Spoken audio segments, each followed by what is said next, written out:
طيب، احنا وصلنا لفقرة من أهم الفقرات. ما كنتش متوقع بصراحة إن الأحزاب في مصر عندها ضمير وتصحى وعايزة تتحرك وتشتغل لصالح المواطن المصري. احنا كنا فاكرين ناس سياسيين بيطبلوا بس وعايزين لنفسهم مناصب وبتاع، ولكن لما جه كلمة أقول ولا بلاش؟ خلينا نحيي حزب حماة وطن بقيادة اللواء هريدي فريد جلال سوري،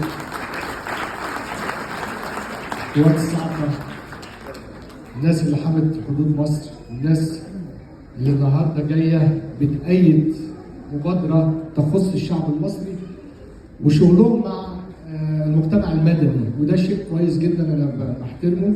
ان المفروض يبقى في تعاون ما بين الاحزاب والمجتمع المدني اللي هو زي حضراتنا كده، الناس الغلابه اللي هي في الاخر يعني بتحاول توصل للناس دي ما بتعرفش، ولكن النهارده الوصول ليهم كان سهل للناس الوطنيين اللي هم جم وقدموا ايد المعاونه وطلبوا مننا تأييدهم للمبادره ومشاركتهم معانا.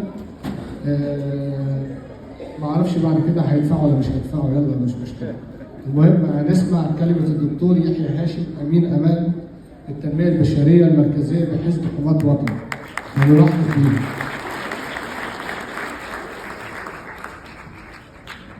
شكرا ولاء بيه. بسم الله الرحمن الرحيم. سيد الدكتور عصام عبد الصمد رئيس اتحاد المصريين في اوروبا، الاستاذ ولاء مرسي المتحدث الرسمي لاتحاد المصريين في اوروبا، السيد اللواء الدكتور اشرف صابر عضو مجلس اداره اتحاد الكيك بوكسنج، الاستاذ علي عبد الله مفوض الاتحاد الدولي للشيبوكاي، المنصه الكريمه، السيدات والساده، حفلنا الكريم، التحيه والتقدير لكم جميعا. يسعدني ان اكون معكم اليوم وانقل لحضراتكم تحيه وتقدير كل من السيد الفريق جلال الهريدي رئيس حزب حماة الوطن عضو مجلس الشيوخ مؤسس قوات الصاعقة المصرية، والسيد اللواء احمد العوضي النائب الاول لرئيس حزب حماة الوطن رئيس لجنة الدفاع والامن القومي بمجلس النواب، والسيد اللواء طارق نصير امين عام حزب حماة الوطن وكيل اول لجنة الدفاع والامن القومي بمجلس الشيوخ، والدكتور احمد العطيفي امين تنظيم الجمهوريه بحزب حماة الوطن.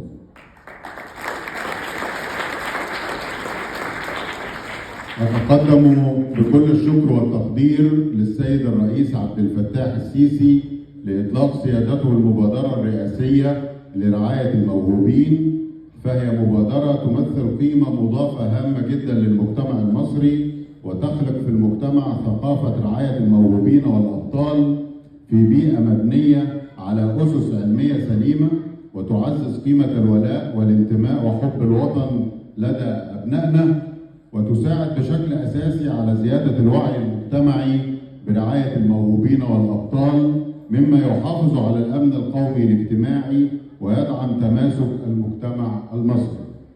إن رعاية الموهوبين والأبطال هي عملية تشاركية بين الأسرة والأبناء، والوعي المجتمعي بنوعية الرياضات المختلفة الموجودة في المجتمع، ومهارات مكتشفي المواهب من الأخصائيين في المدارس ومراكز الشباب والأندية الرياضية، وكذلك مهارات المدربين القائمين على التدريب، بالإضافة أيضا إلى كفاءة متخصصي التغذية الرياضية وتوفير الرعاية التمويلية وبرامج التدريب المحلية والخارجية.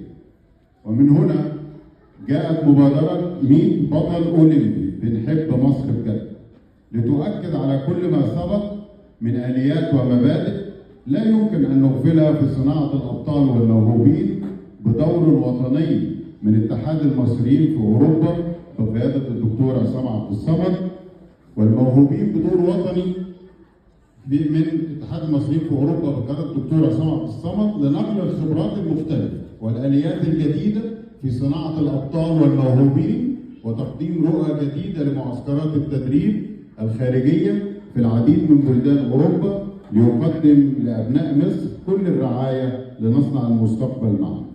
كما أن الاتحاد الدولي للشندوكاي والاتحاد المصري للكيك بوكسينج يقدمان نموذج مهم جدا يجب أن يحتذى به في مختلف الألعاب الفردية لزيادة الوعي المجتمعي ليس فقط للشندوكاي والكيك بوكسينج، وإنما ينعكس ذلك على الألعاب الفردية التي تحتاج منا جميعا كل الدعم والمساندة، لأنها في حقيقة الأمر هي الألعاب التي تحصد الميداليات والبطولات وترفع علم مصر عاليا في مختلف المحافل الدولية.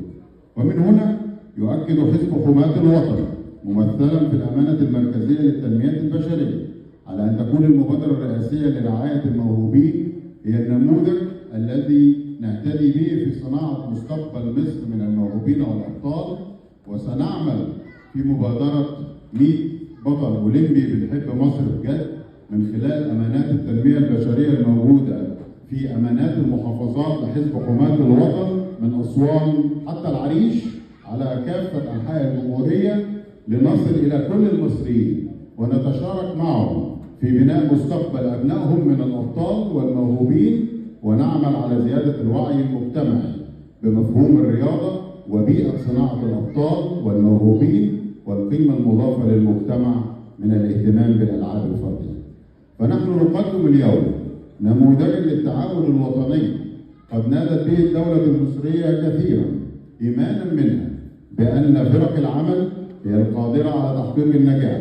لذا جاءت شراكتنا اليوم كمنظمة مجتمع مدني ممثلة في اتحاد المصريين في أوروبا، واتحاد رياضي رسمي ممثل في الاتحاد المصري للكيك بوكسينج مع الاتحاد الدولي للشندوكاي، وحزب سياسي ممثل في حزب حماة الوطن، لكي ندعم القيادة السياسية ونقف صفا واحدا لبناء هذا الوطن العظيم مصر أم الدنيا كلها، منطلقين نحو الجمهورية الجديدة التي نحلم بها جميعا. وسلام عليك يا بلادي في كل وقت وفي كل حين، وسنظل دائما حماة الوطن.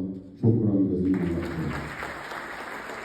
الله ايه الجمال ده؟ اول مره اشوف حزب يعرف يتكلم.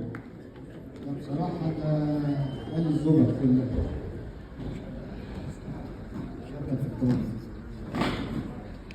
والله انا بشكر دكتور يحيى، كل سطر مكتوب بعنايه، وكل كلمه بيقولها بصراحه بتدخل القلب لما بنلاقي حب الوطن عندنا بنتجمع.